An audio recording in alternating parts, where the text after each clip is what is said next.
Finneman. Well, welcome everyone to KEI. I see a lot of new faces in the crowd.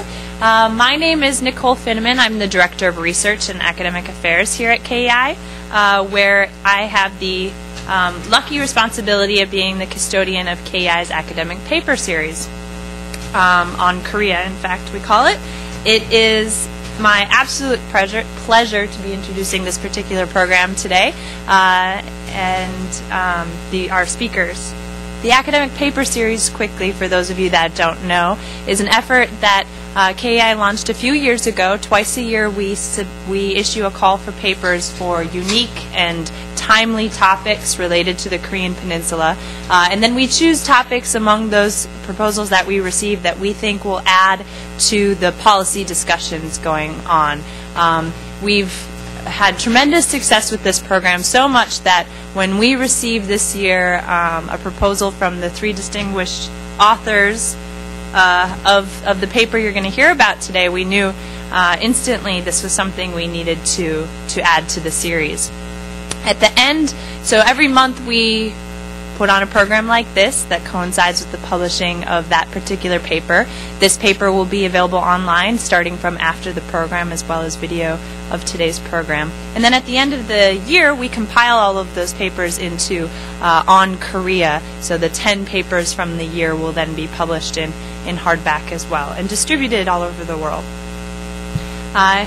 Today's case, as I've already told our speakers, they've thwarted all of my roundtable efforts with this program and forced you all to sit in theater style because of how absolutely timely and important the topic is. And we couldn't have better speakers, and we're unfortunately not joined by all three of the authors of this paper. Dr. Scheinman is currently on travel, but you're in for a treat, so no worries there.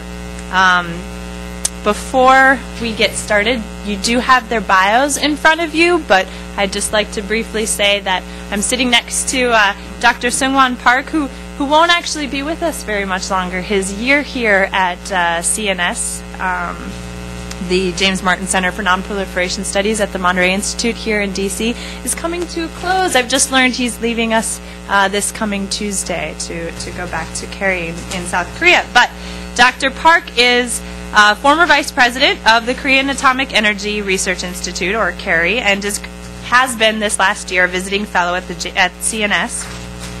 He has served as the director of Spent Fuel Management Technology Research Division and the project manager for development of the Advanced Spent Fuel Conditioning Process.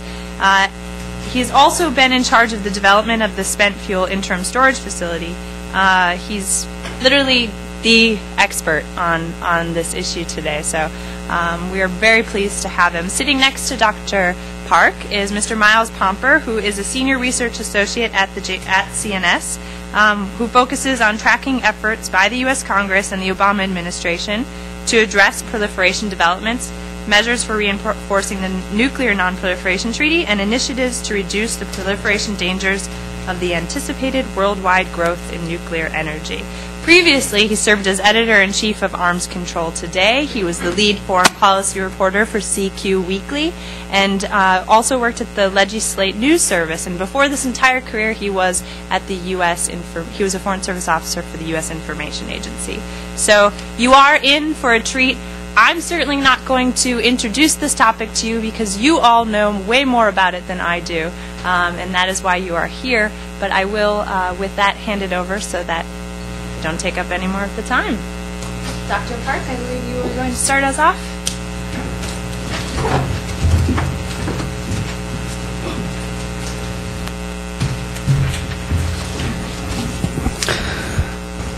Thank you, Nicole. Good afternoon, ladies and gentlemen. First of all, I'd like to thank to KEI and Nicole for giving me such a wonderful opportunity. It is truly my pleasure to be here with so many distinguished guests to share our ideas on the Korean spent nuclear fuel issues. I will be briefly presenting on the first part of this presentation, focusing on the technical and domestic issues of spent fuel management in Korea, and then invite Miles to touch the second part, focusing on political and bilateral issues. Well, let me begin my presentation with a brief introduction of Korean energy situation. As the year of 2007, Korea is the 9th largest country in terms of energy consumption and 7th largest in terms of oil consumption. In contrast, Korea is not endowed with much fossil fuel reserves such as gas and oil. As a result, Korea has become tremendously dependent on the foreign energy sources. As you can see here in this view graph, almost 97% of primary energy consumed in Korea were imported from overseas countries. That placed Korea in the first rank in oil import. From the right-hand side table, data from OECD, IEA, that you can notice that how fragile situation Korean energy situation is. Korea is at the bottom in energy self-reliance among OECD countries.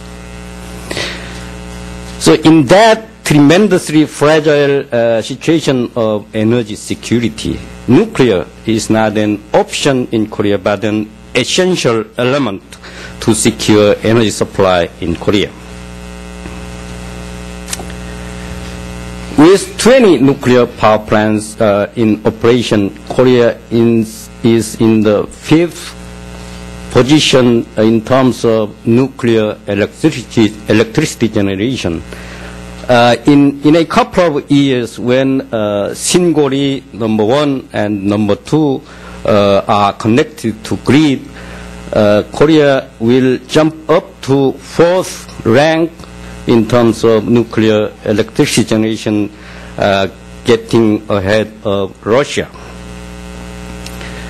Korean new administration has established a new paradigm called Green Growth Korea, which aims at enhancing energy self-reliance and reducing greenhouse gas emissions.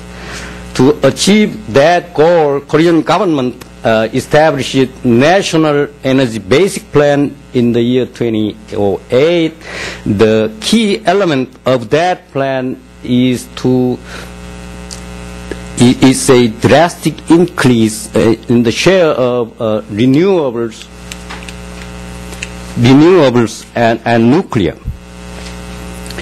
So Korea will add 18 more nuclear reactors by 2030 to increase the nuclear generation share from 36% in the year 2007 to 59% in the year 2030.